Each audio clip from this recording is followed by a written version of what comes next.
Olá, eu sou Arno Paus, essa é minha esposa Verinha. Nós somos os pastores da 316 Airport Church em São José dos Pinhais, no Paraná. Seja bem-vindo ao nosso canal no YouTube. Desfrute desta mensagem. Eu quero compartilhar com vocês. Na semana passada nós iniciamos esse assunto, vou fazer um pequeno resumo. Eu estive ministrando de manhã sobre a cruz de Cristo. E eu tenho muitas anotações, eu quero compartilhar um pouco com você. Há uns dias atrás eu acordei com uma visão e uma frase. E a visão era uma cruz dentro de um ipê amarelo, ou um ipê amarelo dentro da cruz. E a frase que me veio era: tornar a cruz de Cristo atrativa. E a primeira coisa que eu pensei, mas como tornar a cruz de Cristo atrativa? Só existe uma maneira, meus irmãos, é falando a verdade sobre a obra da cruz. Essa é a maneira que nós tornamos a cruz de Cristo atrativa. Eu pedi para o Lucas, para os irmãos, se consegue uma imagem, e fizeram essa pintura para mim. Eu gostei muito, ela retrata um pouco dessa visão. E quando você fala em cruz, você e eu sabemos, e alguns de nós se relacionam melhor com o assunto cruz de Cristo. Outros ficam assim meio inseguros. Mas quando você fala em ipê amarelo, se você é aqui do Paraná, você sabe do que nós estamos falando. E você todo ano fica surpreso: olha, eu não sabia que essa árvore era um ipê. Não é assim? Todo ano aquela rua fica amarela e você: eu não sabia que era um ipê. Mas alguns já procuram as ruas específicas que sabem que em setembro, outubro, vai ter aquela florada do ipê. Não é assim? Quem é que gosta de ipê amarelo? Não é bacana? Você sabe do que eu estou falando. A cruz de Cristo, ela precisa ser atraente dessa maneira, que as pessoas esperam para ver os benefícios, a glória da cruz de Cristo. É interessante, amados, nós vermos que a cruz de Cristo, eu gostaria de iniciar só recapitulando um texto da semana passada, do Evangelho de João, no capítulo 10, versículo 17 e 18. A cruz de Cristo acaba que é o nosso maior símbolo. O símbolo que nos identifica como cristãos não é um peixe, não é uma manjedoura, não é um túmulo vazio. Tudo isso é importante, mas o que realmente nos identifica como cristãos é a cruz de Cristo. Veja o que a Bíblia diz em João capítulo 10, versículo 17 e 18. João 10, versículo 17 e 18. A Bíblia diz assim: por isso o Pai me ama, porque eu dou a minha vida para a reassumir. Ninguém a tira de mim, pelo contrário, eu espontaneamente a dou.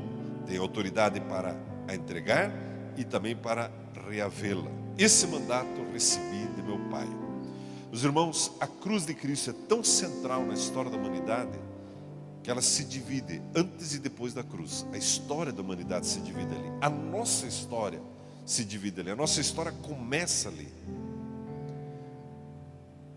E Deus é tão tremendo. Você já passou, hoje de manhã eu estava fazendo um cafezinho. A Verinha, ela está na praia. A nossa filha que está grávida está assim meio enjoada.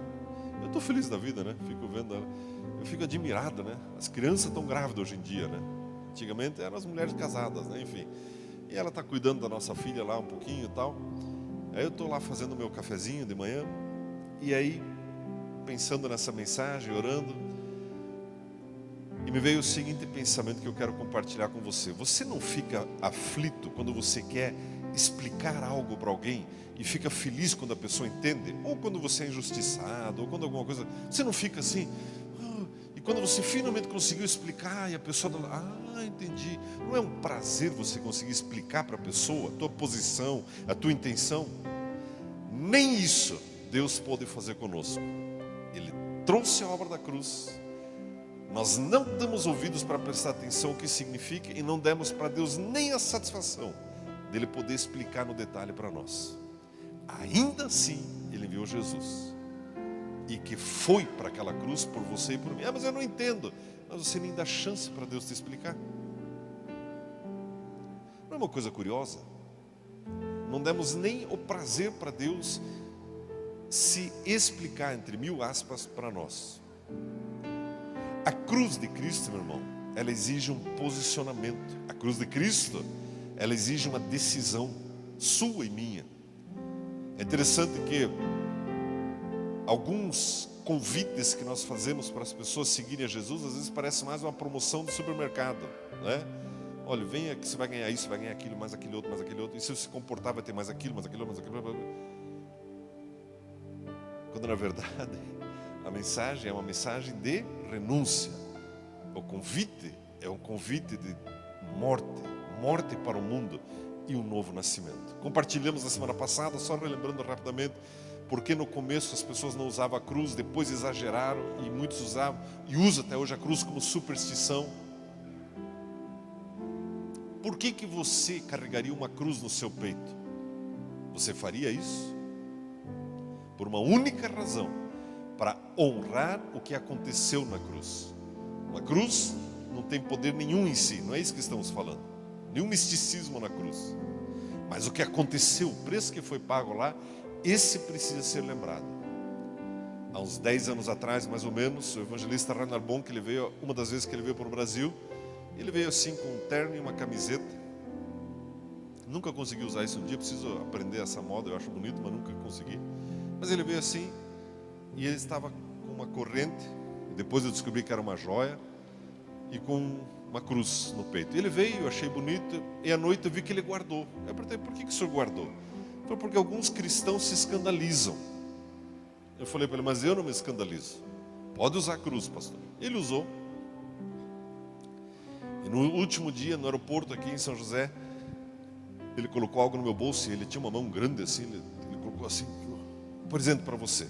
Foi quando ele me deu essa cruz aqui, que eu uso.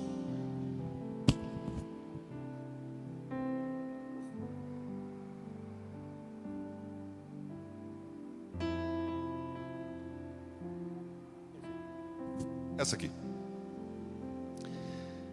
Eu uso por duas razões: para honrar o meu amigo que me deu, mas mais do que isso, para honrar o preço que Jesus pagou.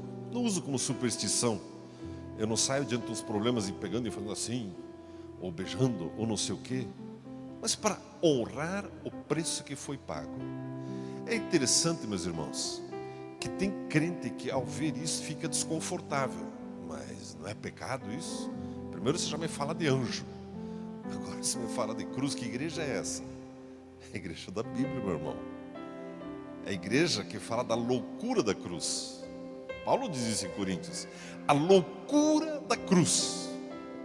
Vou falar sobre isso mais para frente. O que é essa loucura da cruz? E aí Jesus, ele fala assim, vou ler novamente o texto que nós acabamos de ler: eu dou a minha vida voluntariamente, mesmo sem poder nos explicar, sem você nem sequer termos nascido, Jesus já deu a vida dele lá na cruz do Calvário. É tão impressionante a obra do Senhor Jesus. Na semana passada, não vou ler de novo, nós vimos do ponto de vista médico o que aconteceu com o Senhor Jesus. Mas hoje eu quero avançar um pouco mais e lembrar os irmãos que durante o ministério do Senhor Jesus, ele sempre alertou os seus discípulos: eu vou pagar com a minha própria vida. E durante aqueles 3 anos de ministério, os discípulos eles ficaram assim olhando, sem entender, será que do que Jesus está falando? Por exemplo, a Bíblia diz em Lucas, no capítulo 24, versículo 26, Jesus expunha-lhes o que a seu respeito estava escrito nas Escrituras. Jesus falava: olha, isso vem sendo anunciado, presta atenção, esteja atento. A Bíblia diz: porventura não convinha que o Cristo padecesse e entrasse na sua glória? E começando por Moisés, discorrendo por todos os profetas, expunha-lhes o que a seu respeito constava em todas as Escrituras. Semana passada eu mostrei no culto da tarde e da noite até uma pintura de um artista de 1870, onde ele coloca uma pintura de Jesus numa carpintaria, e a sombra que projeta parece que ele está na cruz, e as mãos dele estão bem na altura dos cravos. E nós percebemos que no ministério do Senhor Jesus a sombra da morte sempre esteve presente. Ainda assim ele avançou, pensando em você, pensando em mim. e foi até a cruz. E hoje eu quero compartilhar com vocês três episódios muito fortes desses últimos momentos do Senhor Jesus. Você que está com a sua Bíblia, você pode, por gentileza,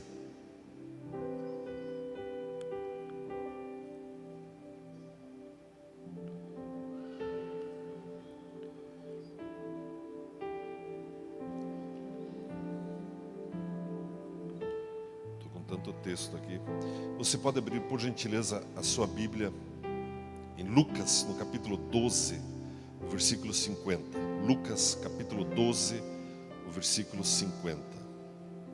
Olha o que diz esse texto da palavra de Deus. Lucas, capítulo 12, o versículo 50.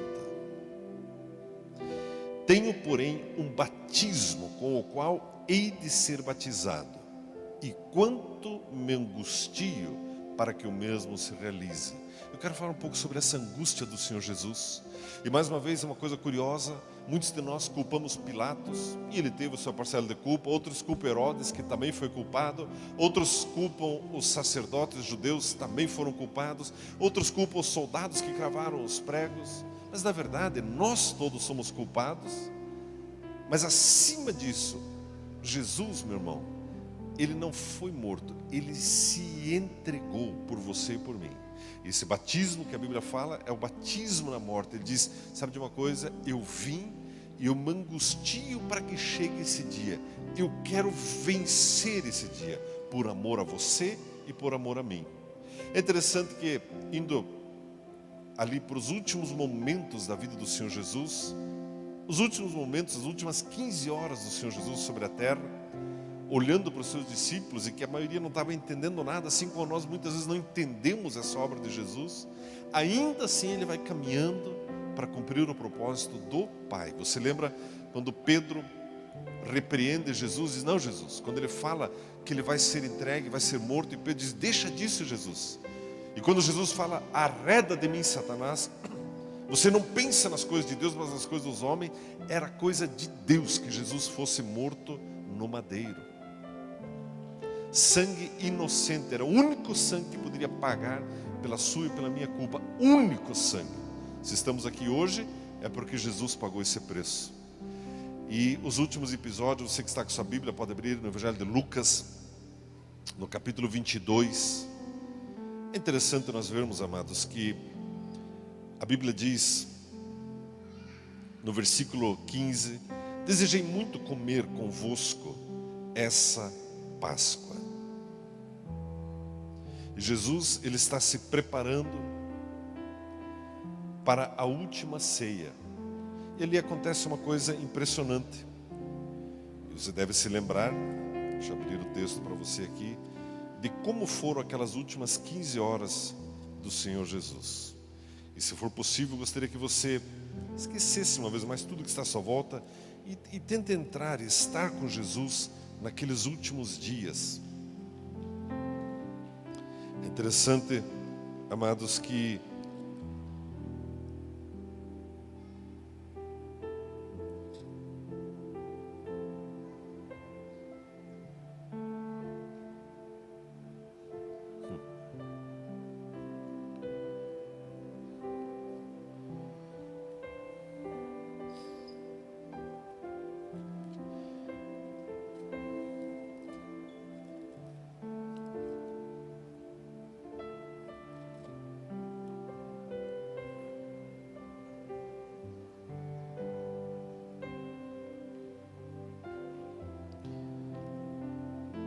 disse-lhe Jesus, todos vós essa noite me abandonareis, pois está escrito, ferirei o pastor e as ovelhas se dispersarão.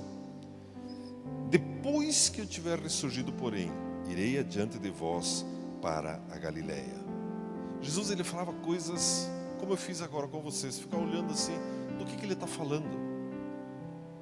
Lembre-se que os discípulos achavam que ele seria o novo imperador ali. Muitos dos discípulos achavam que ele ia dar um coro nos romanos, ia tomar o poder, e agora sim, cada um vai pegar um ministério, né? vamos agora ter fundo partidário, vamos decidir se aplica vacina ou não. Acharam que iam mandar no pedaço ali. Só que Jesus, ele de repente solta uma frase como essa: ferirei o pastor e as ovelhas se dispersarão e vocês vão me abandonar.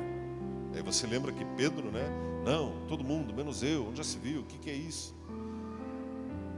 Pedro não tinha ideia do que ele estava falando. E Jesus falou: ó Pedro, antes que o galo cante, 3 vezes você me negará. E são coisas que vão acontecendo naquele dia. E eles finalmente, Jesus pede para prepararem um cenáculo. Jesus vai lá para esse cenáculo com os seus discípulos. E ali já são em torno de 15 horas antes da crucificação. E quando eles chegam nesse cenáculo, acontece um primeiro ato assim muito forte. Se puder colocar a primeira imagem que eu pedi para colocar. Todos eles chegam naquela casa. Não tinha ali um grupo de serviço, não tinha um empregado para lavar os pés. Todo mundo, né, os discípulos sem entender. Eu fico imaginando que tinha uma pressão diferente sobre eles. Eles percebiam que tinha algo diferente. E eles estão ali com fome. Já viu homem com fome, meu irmão? Homem com fome é um caso sério, né? Ele não vê nada, ele só quer comer, né? Homem com fome, mulher é mais controlada, mas homem com fome? Imagine 12 com fome, de noite. Aí já chega ali, só que Jesus, ele sempre vê diferente, ele vê algo a mais. E aí a primeira coisa que Jesus faz nessa noite tão impressionante, há momentos de morrer na cruz, ele pega o avental. A Bíblia diz, antes da festa da Páscoa, sabendo Jesus que a sua hora de passar deste mundo, estou lendo João capítulo 13, já tinha chegado. Como havia amado os seus que estavam no mundo, amou-os até o fim. E durante a ceia, tendo já o diabo posto no coração de Judas Iscariotes, filho de Simão, que o traísse, Jesus, sabendo que o Pai tinha depositado nas suas mãos todas as coisas, que havia saído de Deus e ia para o Pai, levantou-se da ceia, tirou a vestimenta de cima, pegou uma toalha, a colocou em volta da cintura, depois colocou água numa bacia e começou a lavar os pés dos discípulos, enxugando com a toalha que estava em sua cintura. Você imagina, meu irmão, o Filho de Deus tira a vestimenta,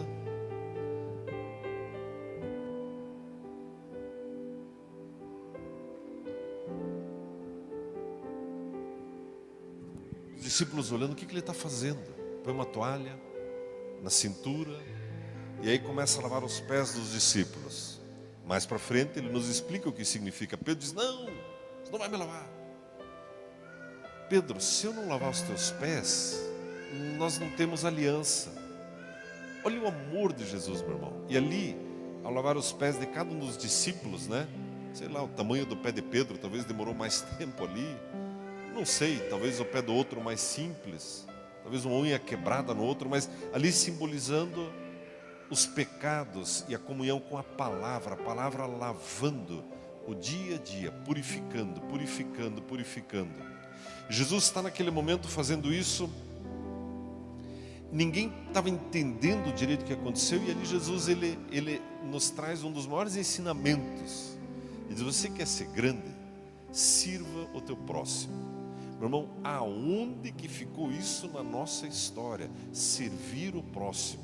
Mais uma vez, sem desfazer de nenhuma mensagem que você ouve, mas nós estamos tão formatados para declarar, chamar a existência, pedir, governar, isso mesmo.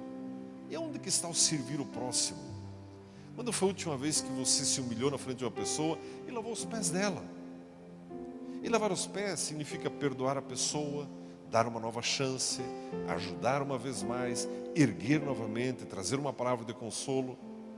Jesus, nessa hora, ele deixa esse exemplo. Jesus podia falar para os seus discípulos: pessoal, fiquem aí jantando, eu vou para a minha sala, eu vou desestressar, eu vou assistir um pouco de televisão, não sei, vou ver alguma coisa, porque olha, o que eu vou fazer daqui a pouco.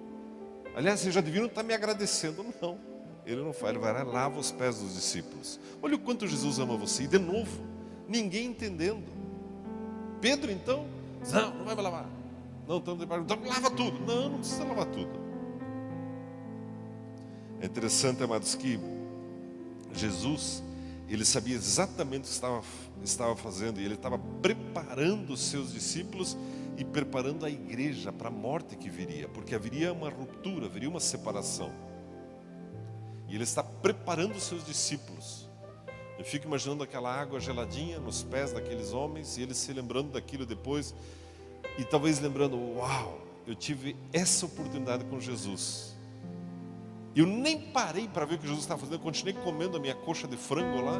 Já não aconteceu com você tantas vezes isso? Nesse evento que nós tivemos com esse pastor, acho que foi na quinta-feira à noite, ou sexta noite, não sei. Sexta-feira à noite.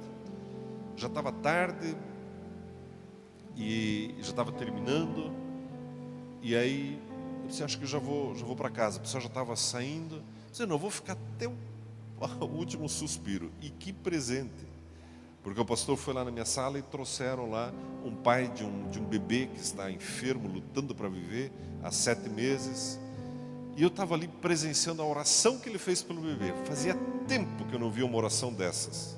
O homem tremia inteiro, como se fosse o filho dele. Olha, já não aconteceu com você? Jesus está lavando os pés e você, puxa vida, eu tão distraído, não percebi que isso estava acontecendo. Mas ainda assim, Ele lava os teus pés, meu irmão. E Jesus preparando a igreja, e Jesus nos ensinando aquilo que viria. É interessante que ali naquele cenáculo, depois de lavar os pés, ou enquanto isso acontecia, pode colocar a segunda imagem, Jesus ele institui o único memorial que Ele nos deixou para nós nos lembrarmos, que é a ceia, que nós vamos ter daqui a pouco. Isso não é uma invenção de pastores, foi Jesus, e estava preparando a igreja para a morte dele que viria. E Jesus, nesse momento, Ele fala coisas difíceis de entender. Ele pega o pão e diz: olha, esse pão representa o meu corpo, que é quebrado para você ser curado. E é o seguinte: você precisa comer da minha carne. Que conversa é essa, Senhor? Aí o vinho, cálicezinho ali, ou cálicezão, não sei que tamanho que era, taça. Você precisa beber, esse vinho simboliza o meu sangue, você precisa beber. Jesus? Será que nós somos vampiros? O que ele estava falando? Meu irmão, Jesus estava trazendo o maior de todos os ensinamentos e nos ensinando que nós nos apropriamos pela fé da obra dele. E ele usou como memorial, meu irmão, é o único memorial que ele deixou. O único, sobre a morte dele. Ele não deixou nenhum memorial sobre o nascimento, sobre o batismo, sobre as curas, sobre isso, sobre aquilo. Mas esse ele deixou. Ele diz: olha, é o seguinte: por todas as eras e gerações, como memória da minha obra, eu vou deixar a ceia do Senhor. É interessante, coloca para mim João 6, versículos 53 e 55. João 6, 53 e 55. Respondeu-lhe Jesus: em verdade vos digo, que se não comerdes a carne do Filho do Homem e não beberdes o seu sangue, não tendes vida em vós mesmos. Difícil de entender, mas maravilhoso na sua essência.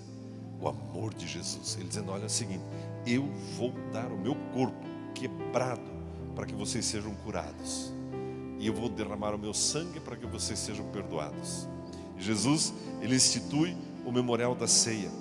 E depois disso, a Bíblia diz, depois que passou esse momento, Jesus ainda tem ali alguns discursos com seus discípulos.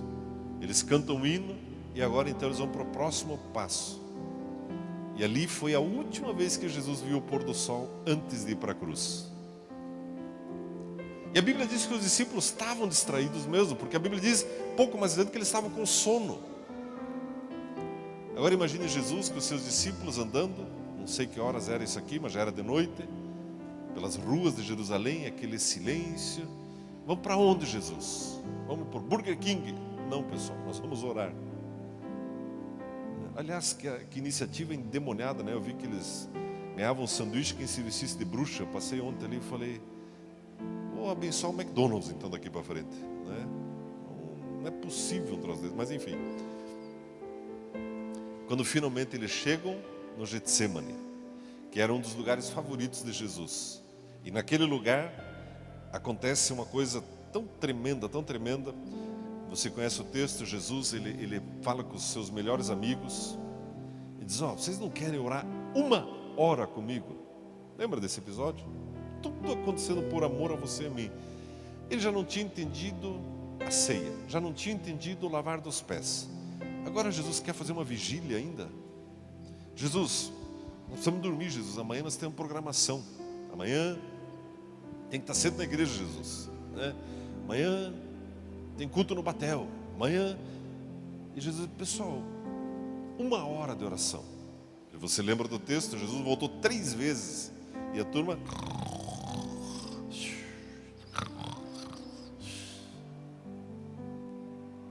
E aí, meu irmão, e esse é o que eu quero destacar com você. Veja o que a Bíblia diz em Lucas, no capítulo 22, o versículo 42. Lucas 22, o versículo 42. Olha o que diz esse texto da palavra de Deus. Lucas 22, o versículo 42. Vou ler a partir do 39. Jesus saiu, como de costume, e foi para o Monte das Oliveiras. E os seus discípulos o seguiram. Quando chegou ao lugar, disse-lhes: orai, para que não entreis em tentação. Afastou-se um pouco deles e, colocando-se de joelhos, orava, dizendo: Pai, se quiseres, passa de mim esse cálice. Todavia, não se faça a minha vontade, mas a tua. Então lhe apareceu um anjo do céu que o confortava. Em agonia orava mais intensamente, e o seu suor tornou-se em grandes gotas de sangue que caíam no chão. Levantando-se da oração, foi ter com os discípulos e os achou dormindo, dominados pela tristeza. Disse-lhes: por que estáis dormindo? Levantai-vos e orai, para que não entreis em tentação. Estando ele ainda a falar, surgiu uma multidão. Um dos 12, chamado Judas, que vinha à frente dele, chegou-se a Jesus para o beijar. Jesus, por ele, disse: Judas, com um beijo traz o filho do homem? Vendo os que estavam com ele o que ia acontecer, disseram-lhe: Senhor, lutaremos a espada? Um deles feriu o servo do sumo sacerdote, cortou-lhe a orelha ferida. Mas Jesus disse: deixai-o, basta. E tocando-lhe a orelha, o curou. E disse Jesus aos principais sacerdotes, oficiais da guarda do templo e líderes religiosos que tinham ido contra ele: saístes como um assaltante, com espadas e varas? Eu estava todos os dias convosco no templo, e não estendestes as mãos contra mim. Esta, porém, é a vossa hora e o poder das trevas. Meu irmão, imagine a intensidade desse momento. E o Senhor Jesus, a Bíblia diz que ele suou gotas de sangue, por causa da profunda ansiedade, agonia. E aqui cabe uma coisa que eu quero destacar com você nessa manhã, que eu considero muito importante. E Jesus diz: Pai, se possível, passa de mim esse cálice. Muitas pessoas pensam que Jesus estava com medo do sofrimento físico. Mas isso não faz sentido, porque durante todo o ministério de Jesus, ele falava para os seus discípulos: olha pessoal, quando perseguirem você, quando te maltratarem, quando mentirem e disserem todo mal contra você, quando matarem você, alegre-se. Ele não falava isso? Falava. Não temos inúmeros exemplos de mártires que morreram felizes? Temos. O primeiro deles, Estevão, sendo apedrejado, viu o céu aberto, feliz da vida. Será que Jesus agora perdeu a coragem? Será que ele: Deus, é muito sangue, Deus, me tira desse lugar. Se for possível, Deus, alivia. Deus, deixa eu dar uma desmaiadinha aqui, eu acordo do outro lado, lá no túmulo. Será que era isso que Jesus estava falando? Meu irmão, Jesus encorajava os seus discípulos a encarar o sofrimento físico por amor ao nome dele, com naturalidade, com alegria. Que cálice será que é esse que ele não queria beber? Bom, os salmos falam muito sobre esse cálice. Vários textos do Antigo Testamento falam muito sobre esse cálice. E Jesus conhecia cada um desses textos e ele sabia exatamente o que era esse cálice. Ele olha para o Pai, ele vê aquele cálice e diz: Pai, eu não queria beber isso. Eu não quero beber isso. Agora, que cálice era esse? Eu separei um texto para você como exemplo do que é esse cálice. Abra sua Bíblia, por gentileza, em Ezequiel, no capítulo 23. Ezequiel, no capítulo 23, o versículo 32 e 34. Olha o que diz esse texto. Ezequiel, capítulo 23, o versículo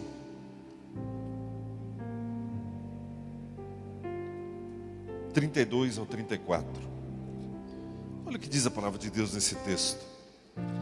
Ezequiel, capítulo 23, versículo 32 a 34. É uma profecia contra Samaria e Jerusalém, contra a igreja, falando das prostituições da igreja, do ser humano, aliás, não da igreja, do ser humano.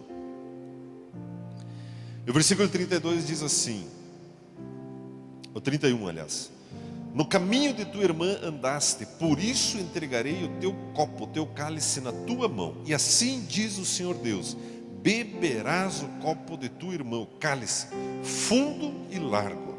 Servirás de riso e zombaria, pois o copo, o cálice leva muito. De embriaguez e de dor te encherás. O copo, o cálice da tua irmã Samaria, é copo de espanto e de desolação. E tu o beberás, o esgotarás, depois o despedaçarás, e os teus próprios peitos arrancarás. Meu irmão, Jesus sabia que aquele cálice era o cálice do pecado, de toda imoralidade, toda mentira, tudo que não presta. Ele tinha que beber. Se eu pudesse tentar traduzir numa imagem, imagine um cálice grande, maior que esse aqui, cheio de pus, de alfinetes, de aranhas, imagina uma coisa assim, uma imagem assim mais ou menos. E Deus dizendo é o seguinte, e ele sabia esse texto: Jesus vai ter que tomar tudo, e o cálice é fundo, é largo, e você vai beber tudo. E Jesus olha: Pai, se possível, não fale mais sobre esse cálice. Dê uma olhadinha do que a Bíblia fala no versículo 19 desse mesmo capítulo. Olha que interessante, que terrível, aliás, o que diz o versículo 10 primeiro. Diz assim: estes descobriram a sua vergonha, levaram seus filhos e suas filhas, mas a ela mataram a espada. Ela se tornou um provérbio entre as mulheres, e sobre ela executaram juízos. Está falando de Samaria e Jerusalém, das suas perversões sexuais consigo e com seus filhos. Olha o que diz a Bíblia no versículo 19 em diante: todavia ela multiplicou as suas prostituições, lembrando-se dos dias da sua mocidade, que se prostituíra na terra do Egito. Apaixonou-se dos seus amantes, cujos membros são como de jumentos, e cuja ejaculação é como de cavalos. Assim trouxeste à memória a luxúria da tua juventude, quando os do Egito apalpavam os teus seios e os peitos da tua juventude. Isso não está na Bíblia? Está. Isso parece um filme pornográfico do mais baixo nível.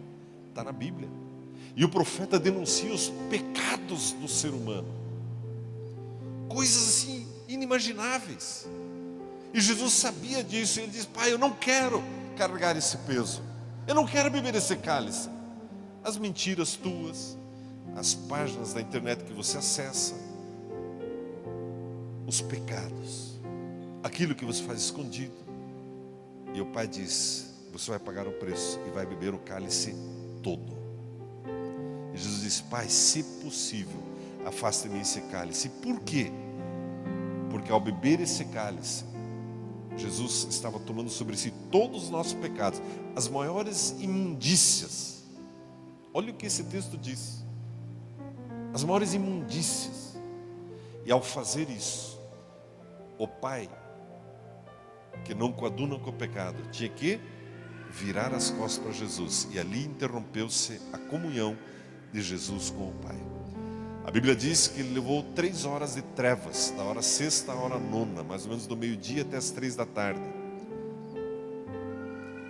E eu entendo que esse é o período que Jesus foi ali bebendo esse cálice, e sendo separado da comunhão com o Pai. E sabe por quê, meu irmão?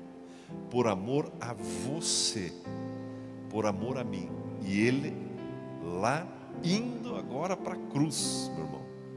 E ele ainda está no Gólgota, ali lutando com isso, quando finalmente ele diz: Pai, não quero, eu sei o peso disso, eu sei os pecados do Arno, do Paulino, do Fernando, do Gipiela, mas faça-se a tua vontade. E aí a história fica mais impressionante, que nós lemos agora. Jesus então volta desse tempo de oração, Pedro, que está ali confuso, um dos discípulos, né? Chegam os sacerdotes, ele pega a espada e pá. Mas não estava dormindo agora há pouco? Pensa numa alma viva. Não estava dormindo. Na hora de orar não orou, agora puxa a espada para ferir os outros. Só que ali Jesus já voltou outro Jesus. Ali ele já tinha vencido aquela angústia. Aí ele diz: Pedro, não é assim. Aí vai lá e cura aquele homem. Mais uma vez Jesus, naquele momento tão terrível, nos ensinando. Não importa a pressão que você sinta, sempre é possível abençoar pessoas, meu irmão. Sempre é possível curar alguém. Quando finalmente então Jesus, né, ele vai para o Gólgota. Eu vou acelerar um pouquinho aqui, para nós partirmos para a ceia. Mas é interessante, amados, que o Pai deu esse cálice e Jesus decidiu: eu vou beber no lugar de todos os meus irmãos e irmãs. Jesus, ele aparece renovado e finalmente ele diz: porventura eu não beberei o cálice que o Pai me deu? Quando finalmente ele está lá na cruz, pendurado naquela cruz por você e por mim, acontecem algumas coisas. A Bíblia fala, coloca para mim por gentileza 1 João capítulo 1 versículo 5. 1 João capítulo 1 versículo 5.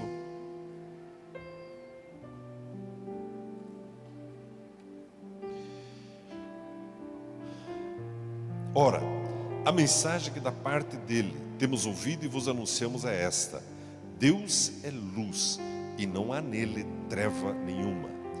E a Bíblia diz que ali agora 3 horas de trevas, Jesus na cruz, né? Lemos na semana passada todo o sofrimento físico de Jesus, e ele vendo aquelas trevas e sabendo: o Pai não está mais comigo, por amor a você e por amor a mim. E aí Jesus, ele fala algumas coisas impressionantes ali na cruz, quando ele declara: Eloi, Eloi, lama sabachthani, Deus meu, por que me desamparaste? O Salmo 22, versículo 1, consegue colocar ainda mais esse texto? Deus meu, por que me desamparaste? E Jesus está ali bebendo o cálice dos nossos pecados. Por que se acham longe de minha salvação as palavras de meu bramido? Você consegue perceber o preço que Jesus está pagando? Mais um pouquinho mais adiante, Jesus, ele percebe essa separação real e pavorosa. O pecado do mundo todo estava sobre ele estava bebendo aquele cálice. E aí mais uma vez ele nos lembra que aquilo era real, quando ele diz para os soldados: tenho sede. Jesus ali esvaindo todo o sangue.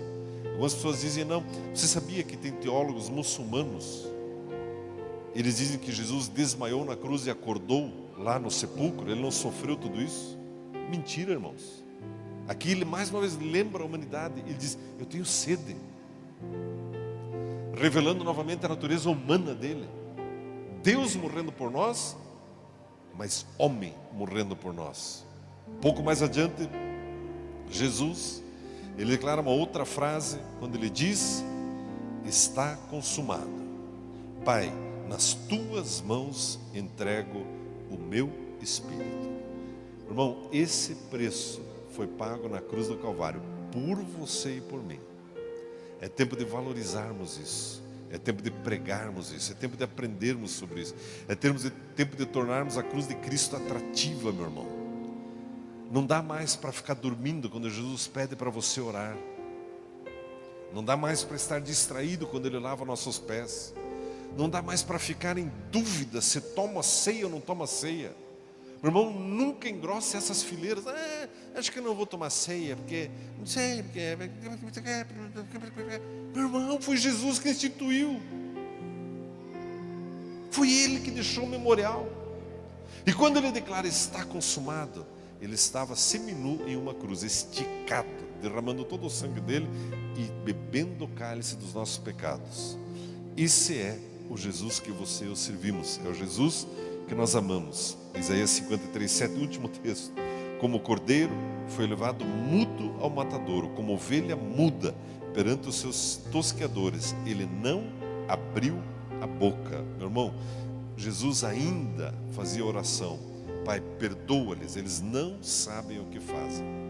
Amados, esse é o Senhor que você e eu servimos, esse é o Senhor que você e eu decidimos seguir, esse é o Senhor que salvou a tua alma do inferno, esse é o Senhor que perdoou os teus e os meus pecados, e Ele é quem nos coloca em pé.